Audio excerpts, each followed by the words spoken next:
Assalamualaikum warahmatullahi wabarakatuh. Perkenalkan, nama saya Rizka Purnama Indah Fitmatan, NIM 420192756, kelas 2A ABG, jurusan Teknik Arsitektur Prodi D4 Arsitektur Bangunan Gedung. Di sini saya akan mempresentasikan hasil kerja saya, tugas besar mata kuliah studi perancang 1. Langsung saja masuk ke situasi. Pada kindergarten yang sudah saya buat ini, site lokasinya di Jalan Sepakat 2, Blok H. Selanjutnya set plan. Akses masuknya tuh dari Jalan Sepakat 2.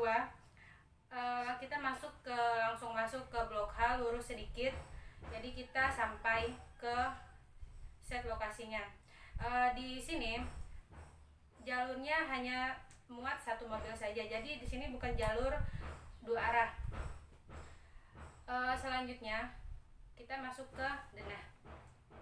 Di sini pada denah kindergarten ini, konsepnya itu saya menggunakan bentuk U. Kenapa bentuk U? Karena supaya menurut saya bentuk U itu lebih bagus kalau misalnya kita buat kindergarten, karena pas di tengah-tengah sini kita bisa membuat seperti taman ataupun tempat bermain outdoor. Selanjutnya pada tampak, pertama tampak depan. Pada tampak depan di teras saya memasukkan detail arsitektural supaya memperindah tampak dari depannya. Sedangkan tampak kanan dan kiri saya memfokuskan pada jendela-jendela kaca. Jendela itu pun tidak bisa dibuka karena jendela mati. Selanjutnya di bagian belakang. Di bagian belakang tampak, saya juga memfokuskan untuk membuat jendela kaca semuanya pada setiap ruang. Dikarenakan di dalam ruangan saya sudah menggunakan AC. Jadi menurut saya tidak apa-apa kalau menggunakan jendela mati. Selanjutnya potongan.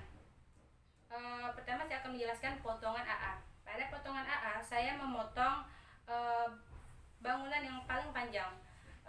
Pada potongan ini ruangan yang saya potong termasuk yang pertama ada restroom, perpustakaan, ruang guru, ruang kepala sekolah, lobi, ruang administrasi, loker, kantin, dan yang terakhir dapur. Selanjutnya ada potongan BB. Potongan BB saya memotong bangunan, jadi potongan itu agak kecil karena yang dipotong cuman lobi dan aula saja. Selanjutnya saya akan memasuki penjelasan rencana plafon. Pada bangunan ini saya menggunakan plafon gipsum. Menurut saya gipsum ini agak lumayan efisien, maka dari itu saya menggunakan gipsum. Selanjutnya rencana lantai. Pada seluruh bangunan ini saya menggunakan lantai keramik ukuran 60 x 60 cm. Tapi di WC, di restroom saya menggunakan ukuran keramik 40 x 40 cm. Selanjutnya rencana PJV. Pertama saya akan menjelaskan rencana PJV pada pintu depan. Pada pintu depan saya gunakan pintu full kaca. Menurut saya pintu full kaca itu bagus dan juga ada nilai arsitekturalnya lah. Selanjutnya saya akan menjelaskan pintu di ruang kelas. Kalau pintu di ruangan kelas saya menggunakan pintu 1 daun, jadi ukurannya 1 meter. Sedangkan di restroom saya juga menggunakan pintu 1 daun, ukurannya 0,8 meter. Dan sedangpun ada juga di perpustakaan, ruang bermain indoor, ruang seni musik saya menggunakan pintu 2 daun, ukurannya 2 meter. Selanjutnya saya akan menjelaskan interior. Pertama, di sini saya memasukkan interior, ada perpustakaan, ruang guru, ruang administrasi, ruang kelas. Pertama saya akan menjelaskan tentang konsep dari ruang guru ini saya tidak menambahkan konsep-konsep begitu wow gitu kan.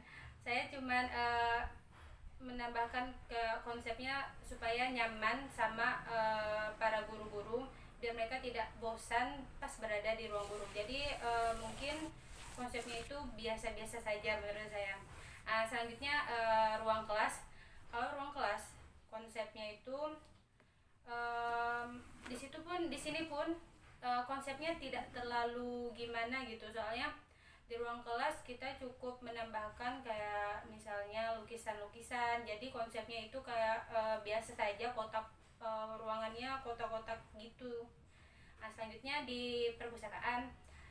Di perpustakaan ini tidak beda-beda juga sih. Di perpustakaan ini cuman seperti perpustakaan yang lain, kita menambahkan lemari rak buku. Jadi ada meja untuk anak TK membaca dan ditambah juga kursi. Di sini tuh tidak terlalu konsep-konsepnya. Di sini cuman bisa membuat anak TK ini nyaman saat berada di perpustakaan. Dan selanjutnya ruang administrasi. Ruang administrasi ini karena ini ruang administrasi, jadi konsepnya pun biasa-biasa saja dan cuman sekedar kotak.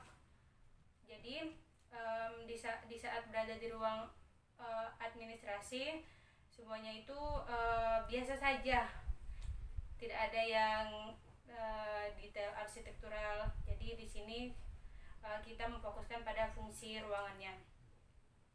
Selanjutnya pada eksterior bangunan kindergarten ini, saya menampakkan eksterior mata burung. Jadi kita menampakkan dari atas.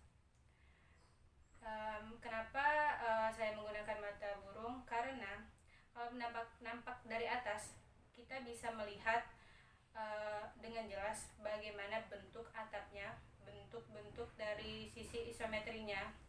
Jadi saya menggunakan itu. Dan ini dia hasil maket saya,